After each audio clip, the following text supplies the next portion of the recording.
Court.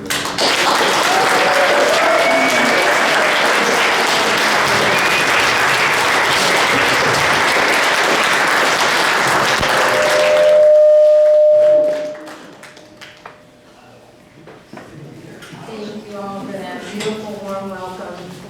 And thank you, Unity of Salt Lake City, the board, Sandra, this amazing spiritual center. I'm so grateful. Get a little buzz.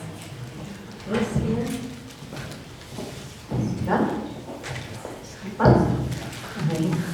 And happy first day of spring to everybody. Woo! First day of spring!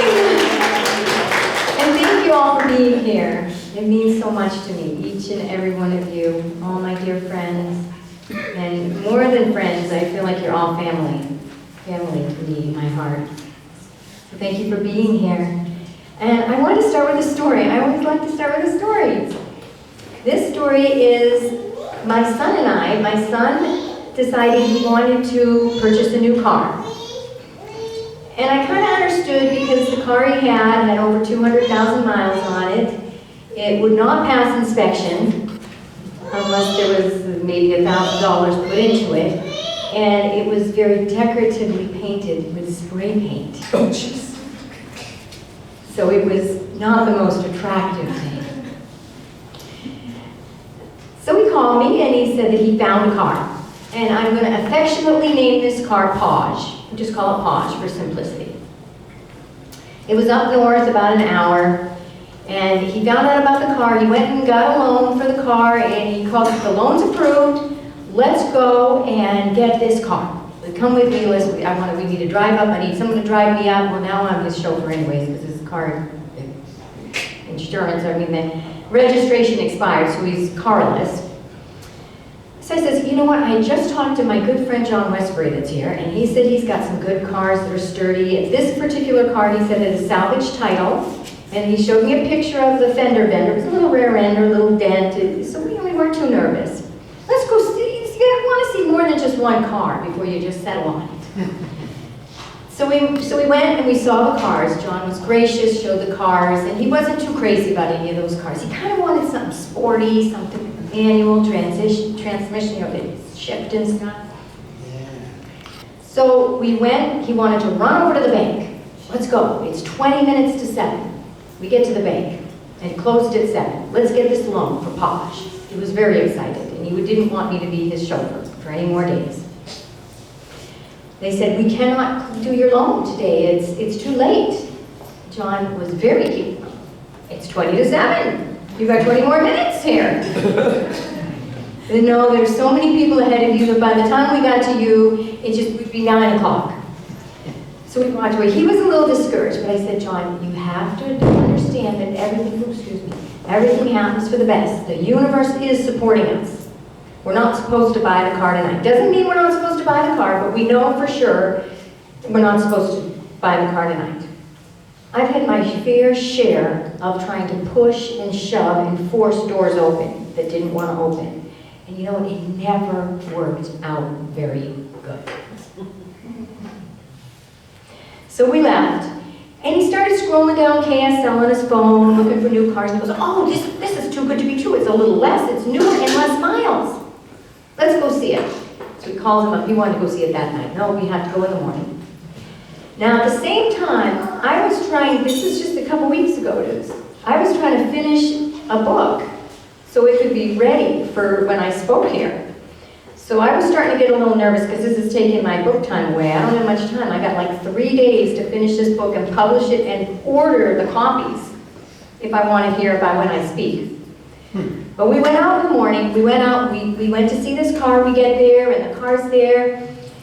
And beautiful car, newer, everything, completely covered with hail dents. Completely. John drove it, he liked it, he says, I want to buy it. I'm going to overlook the hail dents because it's a newer car, it's less miles, it's a good car. Then the dealer gentleman said, you know, the only thing is with this car is you got to drive it up to Montana. It's about an 8-hour drive, 16-hour round trip, and you can only do it on Fridays. Now he has a really important math class, Monday, Wednesday, Friday, that if he doesn't if he misses a class, he might not pass this math class, and he wants to graduate, and he gets his math minor if he takes this class and passes it. So he's thinking, there's just no way I can go, if it's only Friday, I can't do it. So he says, forget it. So he says, I've got another car. Pulls this car around, nice shiny car, covered with hail dents. We affectionately refer to this gentleman as the hail dent dude. He's the hail dent dude. John doesn't like that car. We go back to his lot because he says, I've got lots of other cars. Every single one was covered with hail dents. Every single one in the whole lot, like 15, 20 cars. I don't know where he was getting these cars. But we were both late. He had to get to his important math class. I had to work, so we left. And as we're driving back, John's thinking, well, maybe I could do a road trip to Montana, I don't know. He's working 2 jobs, he's full-time school, and he can't miss his math class. But he's thinking maybe he can do it. And I'm thinking, anything's possible, Johnny. I know anything's possible. If you really love the car, if it's a big yes, then you should go for it. So he decides he wants to go back up. Both these cars were up north about an hour. He wants to go back up, and he wants to take a test drive on both of them. Hail dent car and Podge. So I pick him up around 5 o'clock, a little after 5, we go up, he gets to a hail dent car. Well, hail dent dude was not too happy that we had been disturbing him from his basketball game, and he let us know. So we learned that he was calling for a lot of love, and we also learned how not to be if we wanted to sell something. So we got some lessons out of this. Then we went to see Podge, went to drive Podge. And the dealer drives into Podge, and John turns over and I turn over, and he looks over at the car and he goes, either that guy makes the car look little, or that car makes him look pretty big. Because this guy barely fit in this car. It was a sporty little car. He drives it, and it's sporty, it's got pickup, not nearly as good a car as the other one. But he loved it, he decided he wants to buy it. He wants to buy Podge, he's decided. And now we're actually about 10-15 minutes away from Crystal Hot Springs. So we decide to go for a spontaneous soak at Crystal Hot Springs. Is this working? Yes. Okay. So we go, we rent bathing suits because we didn't have any. We pull into the parking lot, and as we're pulling into the parking lot, there's a car that's, the same make and model of Podge. And he goes, oh, that's the same make and model of Podge. And immediately what flashes in my mind is piece of junk. I'm like, that's a piece of junk. Like his car that he's buying is a piece of junk. I'm like, oh. Don't say what you don't want to create. I don't want to create my son buying a piece of junk. So we go soak, and he starts talking about the car about a half an hour later. It instantly flashed a piece of junk. Oh my gosh. I get home that night, and I've got anxiety about this car. It just doesn't feel good. It doesn't feel right. I have knots in my belly. I email him text him at 3 a.m. in the morning because I'm writing my book to try to get it ready for here, and I've got 2 days. And I text him at 3, why don't you see a few more cars before you settle? We're supposed to meet the guy at the bank the next day. I wake up in the morning, and my precious daughter who just sang, she gets up, and she says he has to check Carfax. He has to check Carfax. Absolutely, I'll pay for it. He doesn't want to buy it. So I call him up, tell him, check Carfax on this car, just check it out. I'm on my way, I get over to pick him up. He gets in the car and says, how did it go with the Carfax thing? Not so good. 3 major accidents. Two front-end collisions, totaled the car, airbags deployed. The 3rd minor accident is the one the dealer showed him the picture of and told him why the title was salvaged. So it was a Podge, piece of junk. Piece of junk. The message I was getting in the hot springs was clear intuition. So we changed courses, but he starts scrolling down, scrolling, and I said, take your time out. Put the phone down. Let's give a 5-minute break. Let's just visualize you in a big yes car. No settling, no hail dents, no salvage title. Let's visualize you super happy, smiling, 100%. It's got that manual transmission. It's got the sporty feel. You're happy. It's a big, solid 100% yes. So we sat for 5 minutes and we visualized and we visualized. And we came out of the visualization And he opens up KSL, and boom, he sees his car. It's a Jetta, Volkswagen Jetta. He gets right on Carfax. I call him his son. He gets right on Carfax to check this thing out. He was wiser, more wisdom. Asia saved the day on Podge. It's perfect. One owner, it's been taken care of, it's got all its service and calls. We go up a little later on to check the car out. It's perfect. He loves it. It's a big, huge, gigantic yes for John. So, but it was too late that night to purchase it because the banks were closed. So we go home, and at this point, I'm still trying to write my book. I'm still trying to get all this stuff ready, and I'm still trying to get ready for the fundraiser. And the fundraiser, the organization we were going to go with, ended up, they weren't able to help us because they were too busy with a big fundraiser themselves. So it's 2 weeks away, and I have no fundraiser. And I was doing a gift certificate fundraiser to raise money, and I have no gift certificates. So I'm starting to actually crash. I'm like, oh my gosh, I have a book, I have no fundraiser, I have no gift certificates. So I'm feeling a little stressed. And at the same time, I was having a wound come up inside me. A huge wound. So there's something that triggered just a couple, I won't go into the dramas of it all, but it was an unworthiness, inadequacy type of wound. Just feeling inadequate. And then with all this other stuff of incompletion, it was triggering it even more, this inadequacy. So we did wake up the next morning. I dropped him off at school. And we were supposed to go to 3 banks. We had to go to Wells Fargo, Zions Bank, and then the loan was at America First, or Mountain America, one of those sorts. We had a timeline because I had to speak at Toastmasters at noon. And he had to get back to his very important math class at noon. And it was 8:20 when I dropped him off, and the car was an hour south. So I Googled, and I found a bank, Mountain America, and I drove by with and I was also babysitting my 2 grandkids all that morning. So I got my 1-year-old granddaughter and my grandson in the back of the car, and we get there, I drive to the bank, and there's a Wells Fargo, there's a Zions, and there's the bank he's getting his loan at, all in the same plaza. It's up on Foothill Drive, you'll see it. I was like, this is a miracle. Oh my gosh, and it's right by the U. I pick him up from his class, we go and get the car, and then he went from piece of junk to platinum. His car was at the Platinum Auto. Platinum Auto. And he calls it platinum now. It's platinum. So we went from piece of junk to platinum. But I still kind of felt like a piece of junk. That unworthiness was still coming through for me. But I went to speak. And so, would you like to hear my talk at the Toastmasters? Mm-hmm. This is my talk, and I'm going to add a little bit. It might be a little different. But the subject of this talk is about something you are all very familiar with. This is something that you are intimately familiar with. And this subject is something that you deal with and you're involved in every day.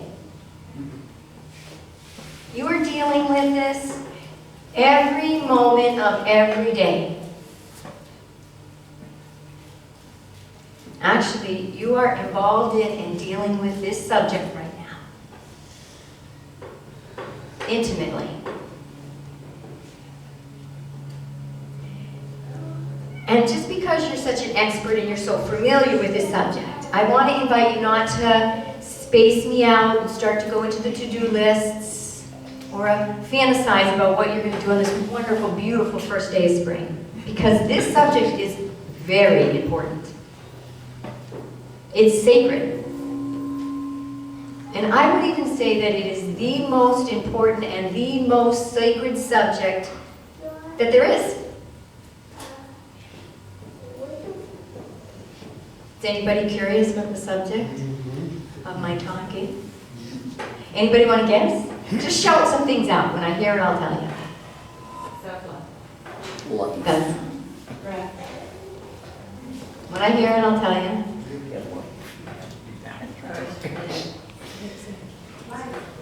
I heard it. Life. Life.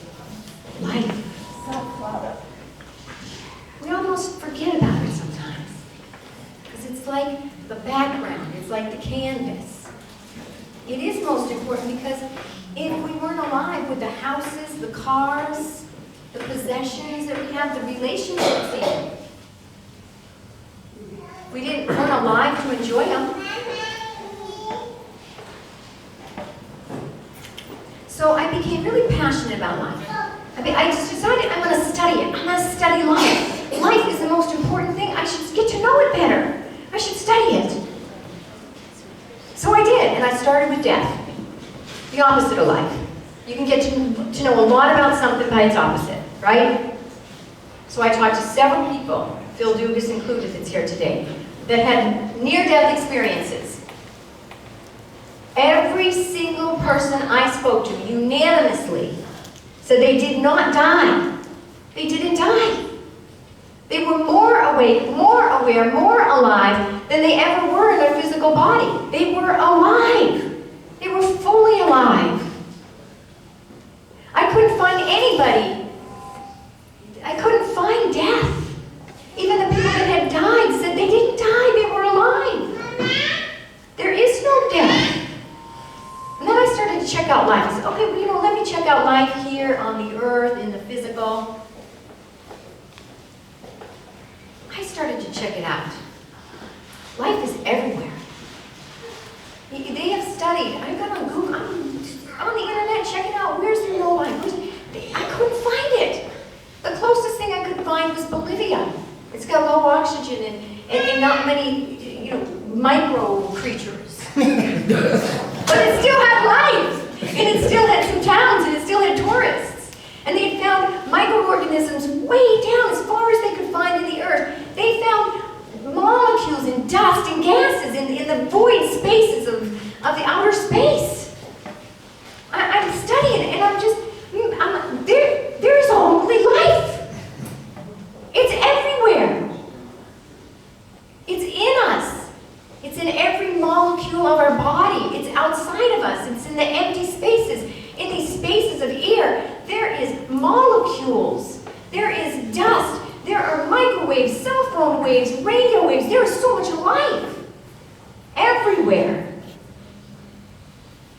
While we're alive, when we die, before and after, every space, every crevice, everywhere is life.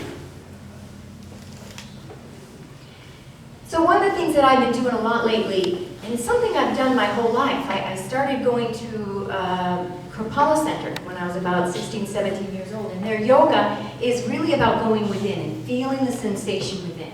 You do a couple postures and then you bring your awareness in. And that's the way I've taught for probably 20 years.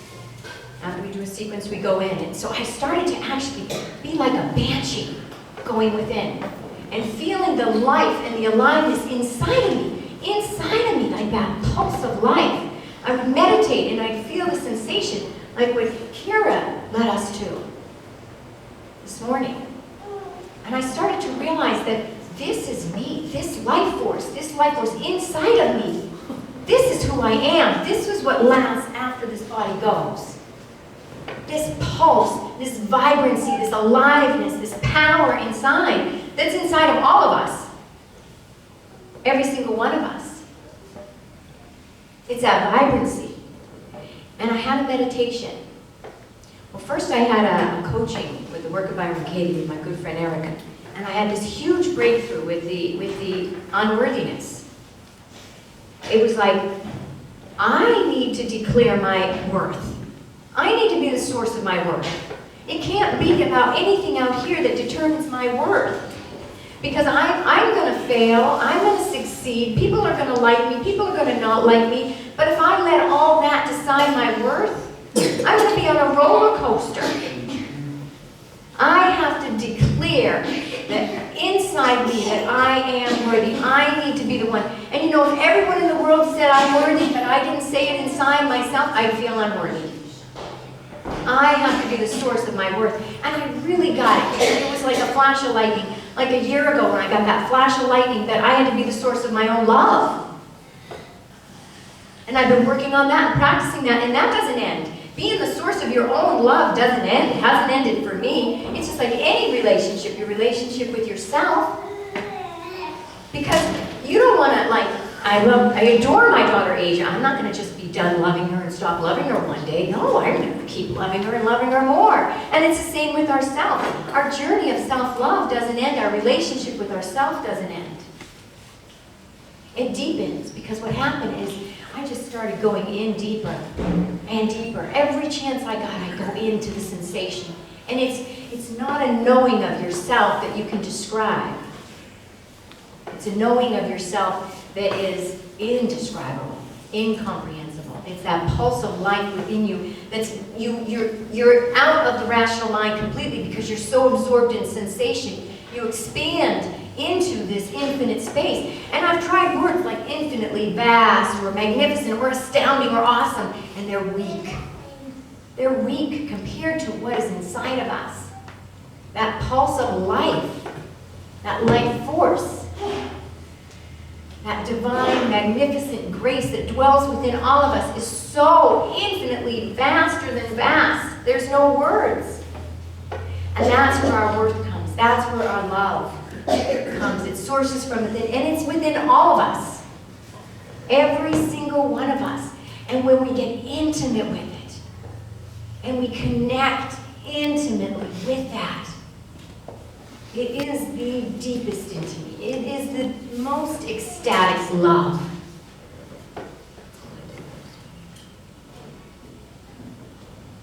That we could ever experience. Profound is a weak word.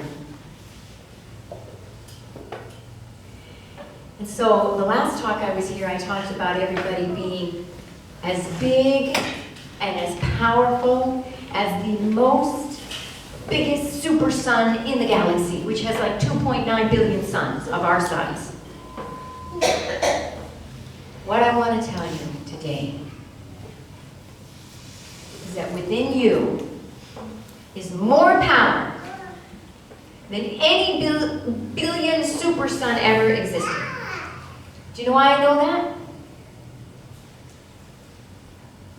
I know that because a big, huge super sun that has 2.9 of our suns is super powerful, but you know what? It's finite. It's finite. And what's within you is infinite. It's infinite. You are more powerful than the biggest super sun out in our galaxy. Within you has more power.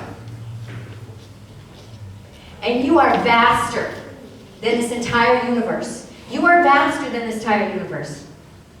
What dwells within you, what dwells that power, that pulse of life, that aliveness, that genius intelligence that dwells inside of each and every one of you is vaster than this entire universe. I mean, this galaxy is huge. Huge. They say our solar system is like a pebble to the earth in the context of the galaxy. But they take a Hubble telescope and they like take a little piece of dark space, like a square inch, and there's thousands of galaxies. And you are vaster than the entire universe and all the hundreds of trillions of galaxies that exist in. You know why I know? Because this universe is finite. And what dwells within you is infinite. It's eternal. It's infinitely vast. What dwells within you is vaster than this entire universe. All of life, outside and inside, is life. And it immerses everything, and it immerses you, and it's powerfully found in sources within you, and it's pure. Because I sat in a meditation, and I was focusing on the inner aliveness. I was focusing on that inner pulse of ecstasy within me. I was focusing on that energy. And I realized, this is pure. This is pure love, pure power. And that's what dwells within each and every one of us. And this source that bubbles up like a spring in infinite supply, infinite spring, and it comes up and it pours and surges in through our body, inside our body. It is the life force that's within us. That is worthy I could feel the worth of it. I could feel the worth of the pulse of life inside of me. I could feel it. And I said, this is my worth. This is my worth.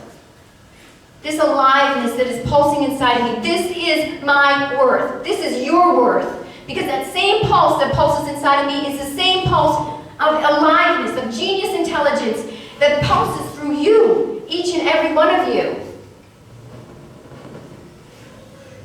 And it's wholly worthy. And nothing can threaten it, nothing can oppose it, nothing outside of you, no matter if the whole world hated you, it is pure and it is unaffected by any of that. Its worth, your worth is unaffected. It doesn't matter what you've done, it doesn't matter who you are, it doesn't matter. It is in you, it is of you, it is with you, it is through you.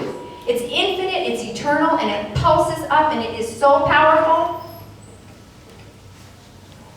And you know what? It also, we've got wisdom this month. It is wiser.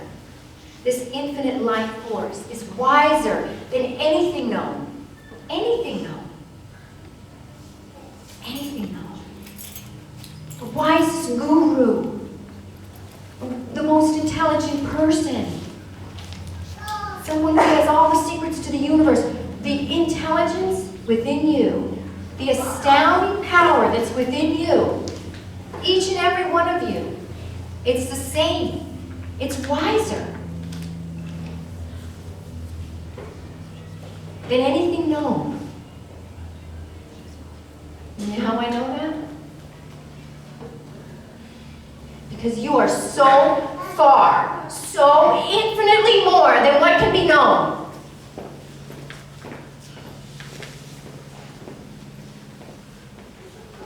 You are powerhouses. The love is infinite within you. Now, everybody doesn't allow the same amount of love in, but it's the same love, and they're connected to the same source, and everybody doesn't express it the same. Thank God we all express that aliveness, that pulse of life a little different, because I used to tell my kids, it's so good everybody's different. Because I love crunchy peanut butter, and if everybody loved crunchy peanut butter, whenever I go to the store, they'd be gone.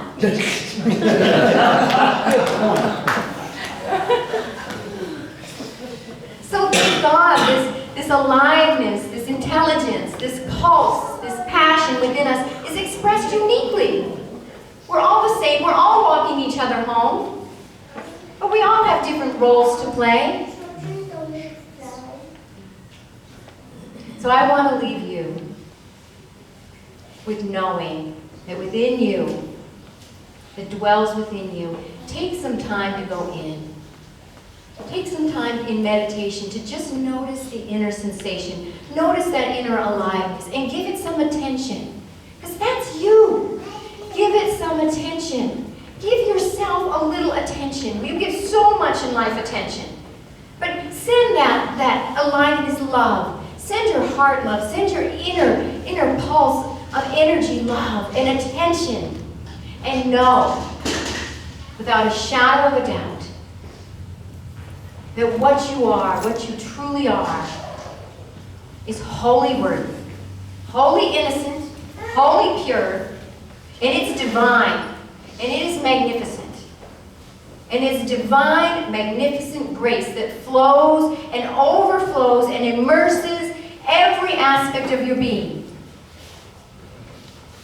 You are astounding beyond belief.